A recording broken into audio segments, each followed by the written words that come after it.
Hello, I'm Gideon Hodge, and this is Beer Country.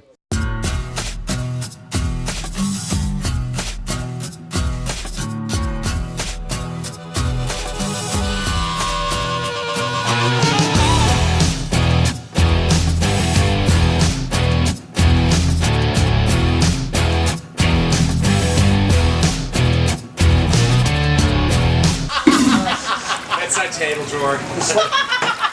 Slate, please.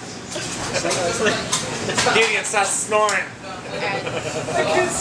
Right here.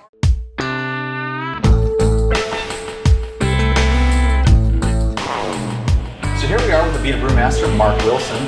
Thank you for joining us today. And could you tell us a little bit about our focus beer here, the Wrought Iron IPA? Yes. Okay. It's Wrought Iron IPA, and this is our newest year-round offering. Okay. And this is a traditional American IPA, so it is strong. It's 6.9% ABV. Nice. And it's 80 IBUs, and Okay. it really has a very strong hop flavor and character. And we use Mosaic and Equinox hops, which are some new hops. Okay. And it gives the beer a flavor of tropical fruit and pineapple. May I try it? Yes. Yeah, you can definitely get those tropical fruit notes.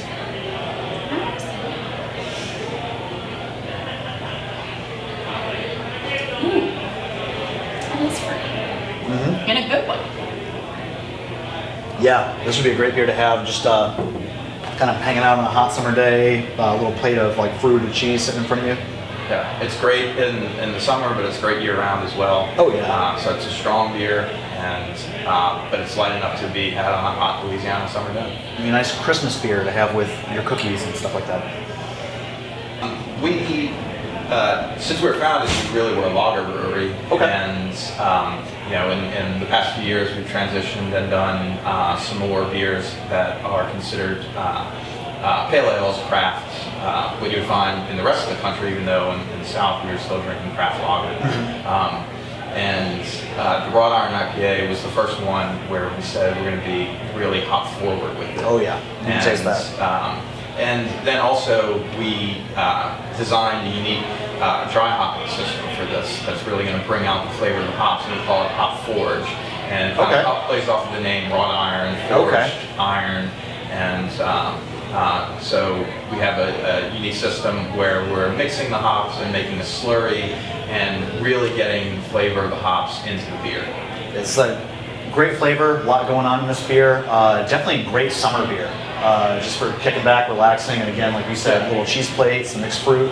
It's great year round, and it's great in summer. A lot of times people don't like to drink heavy beers, and this is 7% ABV, so that would be considered heavy, and it is high on the BU scale, but still it's drinkable, it's not too bitter, and it really has that aroma of fruit, so you can drink it in the hot summers in Louisiana. I was truly intrigued by when you use that term dry hopping. What is that exactly? Okay. Well, dry hopping is a method of using hops to put in the beer, but you're only getting aroma and flavor without the bitterness. Oh, wow. So if you use hops in the brew house, that's going to add bitterness. If you dry hop, that gives a really good floral aroma, but it does not impart the bitterness. So it's there for aroma and flavor, but it doesn't leave a bitter aftertaste. Okay. The more you know. And you had said that it's 7% alcohol, right? Yes. And then there was what was the other number that you used? 80 IBUs. IBUs. What are those? That's International Bittering Units, and that's a term to describe how bitter a beer is. And pretty much every craft brewer and most craft consumers know the terms alcohol by volume and IBUs. So it's a really good descriptor. So it gives a consumer an idea before they order a beer or before they purchase it what they're going to get. Where the range should be. All right. With the size that Abita has grown to, is it still considered a microbrewery? Well, we're not considered a microbrewery. That's just an arbitrary term that was thrown out years ago. All right. Really, the term that is an umbrella for all breweries like Abita is craft brewery. Okay. And that, by definition, is you're a brewer that uses the best ingredients, and it doesn't matter how big you are. It just matters that you're paying attention to quality, and you're using the right ingredients, and the ingredients that you use are meant to enhance flavor and not to make it less flavorful. And I can believe that because of the array of flavors and the kinds of beer that you guys do brew. I'm a big fan. Right. So that's what separates us from the Miller Lite Coors of the world. I guess now, considering this new addition, so how many different flavors do you guys brew now? It's hard for me to keep track. I know the number this year is going to be, we're going to have 40 different brands that are going to be available in either bottles or draft. And those will be available, again, anywhere we distribute. And we do beers that are just year-round. We do beers that are only available in 22-ounce bottles. We do some that are bourbon barrel-aged that are only available for a limited time. And we do draft selections called our Select beer that changes every 2 or 3 months. And so, yes, this year we're going to do 40 different beers. Last year we did 22. So next year we're probably going to be doing even more. Wow, awesome. And I know you all do a lot of seasonal beers, pecan ale, the strawberry, the Abita strawberry. Those are part of, we do seasonal beers and we do what we call harvest beers. So throughout the year we're going to have a lineup of beers that are used, that local Louisiana produce is used in. So we use strawberries in the strawberry lager, we use pecans in the pecan harvest ale, we use grapefruits in grapefruit IPA, and we use locally produced lemons in our lemon wheat. I always thought that grapefruit IPA was such a great idea because I don't know how many times I would sit there and drink an IPA, and there's just like the idea of having a grapefruit with it. It was just something that had clicked into my head one day, and then I'm at the store and there it is. There's a grapefruit IPA, almost like Abita was reading my mind.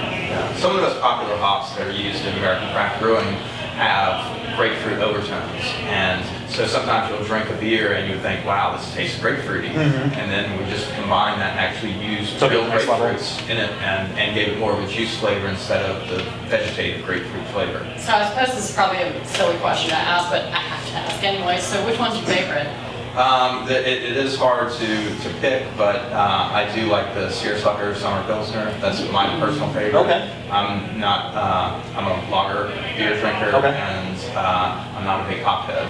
When you guys are starting to develop on new flavors and types of beer that you're wanting to brew, how exactly do you go about selecting the kinds of ingredients and types of brews that you're going to develop? Death battle. Well, it's just a collaborative effort from everybody in our brewery. People can have ideas, and it's just a way of developing it. And like I said, we have a select program, and we also have a cask beer program where we're doing a different beer every month in cask, where we're using different ingredients. And a lot of times we'll put an ingredient, like in wrought iron, we've added either pineapple or we've added habanero peppers. And we did something with another IPA that we did where we added grapefruits, and that's kind of the incubator, and it gives the idea of what ingredients go with what people are excited about. And then when it comes time to decide what other ingredients to use, we always try to use things that are locally harvested and produce that's grown in Louisiana. Excellent. I like that staying close to its roots and staying close to Louisiana produce. I think that's awesome. Oh yeah, we're a Louisiana company through. In what areas of the country is Abita available right now? We're available in 40 states. Oh wow. But half of our sales are in Louisiana, and 80% of our sales are in the southeastern United States. Represent. Go figure. What kind of promotional strategies or marketing ploys do you guys use to get the Abita name out there and to get your beer to the public?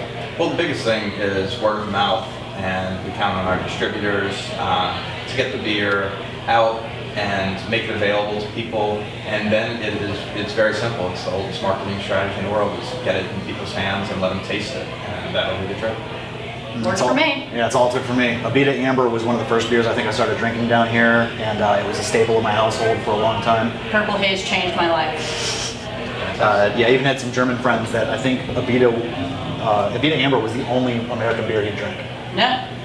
And with Louisiana becoming a large film hub as it has in recent years, we've been noticing Abita appearing more and more in different films. Do you have any comments about how that's happening or how that's come about? Well, it's just happened organically. We're not paying to have product placements, but when people are doing local shoots, the actors, film crew, they're all going out, drinking the beer, and when they need something, they're filming with Louisiana in the background, and that's the location. This makes it authentic. You can't have a Louisiana filmed beer, or I'm sorry, television show or movie, and have Louisiana be the location and not have what people are drinking. That's So true. that would make it look inauthentic. Very true.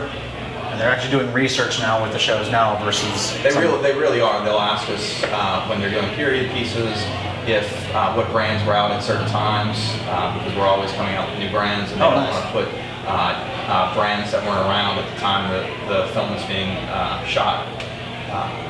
Hollywood's doing their homework. Yes. Well, Mark, thank you so much for joining us today. Thank you very much for having me. Thank you. Nice to meet you. Nice to meet you.